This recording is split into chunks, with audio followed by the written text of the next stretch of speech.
इस क्वेश्चन में एटम के इलेक्ट्रॉन के लिए कुछ स्टेटमेंट दिया हुआ है, आपसे पूछा गया इसमें कौन कौन स्टेटमेंट क्या है करेक्ट हो सकता है। ठीक है, तो ध्यान देंगे जो पहला स्टेटमेंट ए बोल रहा है uncertainty principle rules out the existence of definite path for electron. तो ध्यान देंगे आपका जो आंसर प्रिंसिपल क्या बोलता है कि किसी भी सब एटॉमिक पार्टिकल्स का मोमेंटम और पोजीशन मेजर करना एक्यूरेटली पॉसिबल नहीं है, उसमें कुछ ना कुछ एरर होगा और हम कितना भी एक्यूरेट होंगे तो उस एरर का जो वैल्यू आता है लिमिटिंग वैल्यू ये होता है delta x delta p equal to क्या होगा h/4 होगा। इसका मतलब किसी भी माइक्रोस्कोपिक पार्टिकल का हम मोमेंटम या पोजीशन एक्यूरेटली मेजर नहीं कर सकते हैं। तो अगर हम बोलते हैं कि मेरा इलेक्ट्रॉन एक डिफरेंट पाथ में मूव कर रहा है, जैसे मानते हैं सर्कुलर पाथ में, तो हम तभी बोल सकते हैं जब मेरे को हर पॉइंट में पोजीशन एग्जैक्टली पता होगा। तो अगर मेरे को पोजीशन एग्जैक्टली पता होगा यानी इसका मतलब क्या है, इस केस में आपका जो पोजीशन का एरर है वो हो जाएगा 0। तो अगर पोजीशन का एरर 0 हो जाएगा तो उस केस में मोमेंटम का एरर हो जाएगा इनफाइनाइट, जो कि पॉसिबल नहीं है। इसका मतलब पोजीशन में कुछ ना कुछ एरर पक्का होगा, यानी हम सर्टनली कभी नहीं बोल सकते हैं कि मेरा पाथ क्या होगा, सर्कुलर होगा या कोई डिफरेंट पाथ में इलेक्ट्रॉन मूव कर रहा है, हम कभी नहीं बोल सकते हैं। इसका मतलब क्या है, पहला जो स्टेटमेंट है ये सही होगा, यानी इलेक्ट्रॉन का एक डिफरेंट पाथ हो सकता है ऐसा पॉसिबिलिटी नहीं है। ठीक है, तो ये पहला स्टेटमेंट सही हुआ। सेकंड ध्यान देंगे the energy of an electron in 2s orbital of an atom is lower than the energy of electron in infinitely far away from the nucleus. यानी इसका मतलब क्या है, जो 2s ऑर्बिटल का जो एनर्जी है और जो इनफाइनाइट डिस्टेंस जो दूर होगा ऑर्बिट उसका एनर्जी होगा, उसमें आपका 2s का एनर्जी क्या होगा, लोअर होगा। तो ध्यान देंगे अगर इसको हम लिंक करते हैं हाइड्रोजन लाइक एटम से, तो ध्यान देना आप पढ़े होगे कि हाइड्रोजन लाइक एटम का जो एनर्जी का फॉर्मूला होता है वो क्या होता है, माइनस समथिंग कांस्टेंट यहाँ पे होता है इंटू Z²/n²।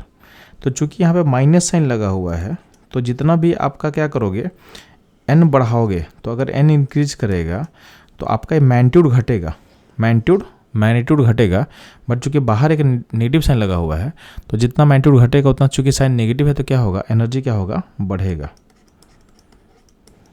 ठीक है, तो जितना आप न्यूक्लियस से दूर जाओगे उतना एनर्जी क्या होता है, इंक्रीज कर देता रहता है।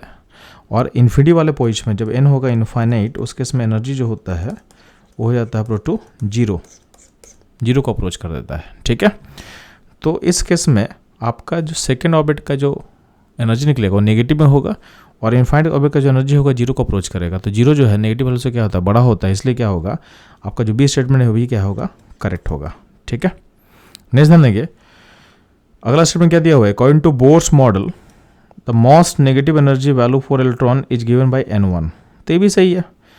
अब अगर मान लेते हैं बोर्स मॉडल का बात करते हैं तो आपका एनर्जी मोस्ट नेगेटिव कब होगा, तो इस इक्वेशन में अगर आप n को पुट करोगे 1 तो उस केस में आपका एनर्जी मैक्सिमम नेगेटिव आने वाला है। ठीक है, क्योंकि जैसे जैसे आप n को बड़ा करोगे आपका मैग्नीट्यूड घटता जाएगा। तो मैग्नीट्यूड का वैल्यू मैक्सिमम कब होगा, जब n का वैल्यू क्या होगा, मिनिमम होगा। और n का मिनिमम वैल्यू क्या हो सकता है, 1 हो सकता है। तो जब n मिनिमम होगा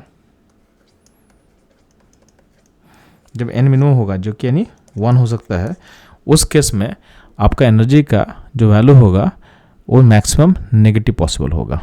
ठीक है, तो ऑप्शन जो सी है यानी ये भी क्या होगा, आपका करेक्ट स्टेटमेंट होगा। यानी ए बी सी ये तीनों क्या है, अभी तक हम लोग निकाल चुके हैं कि तीनों क्या होगा, करेक्ट होगा। हम देखते हैं ऑप्शन डी पे, तो ध्यान देना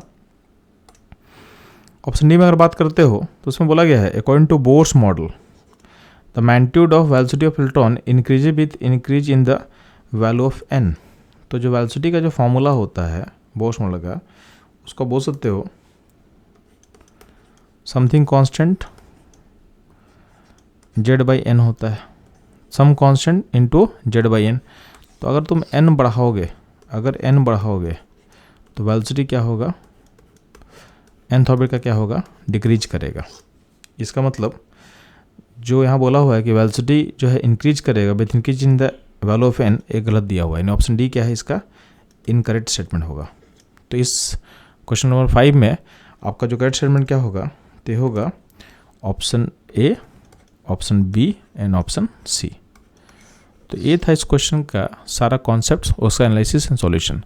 इस तरह के कॉन्सेप्ट के एनालिसिस के लिए हमारे साथ बने रहें। मिलते हैं हम लोग नेक्स्ट क्वेश्चन में।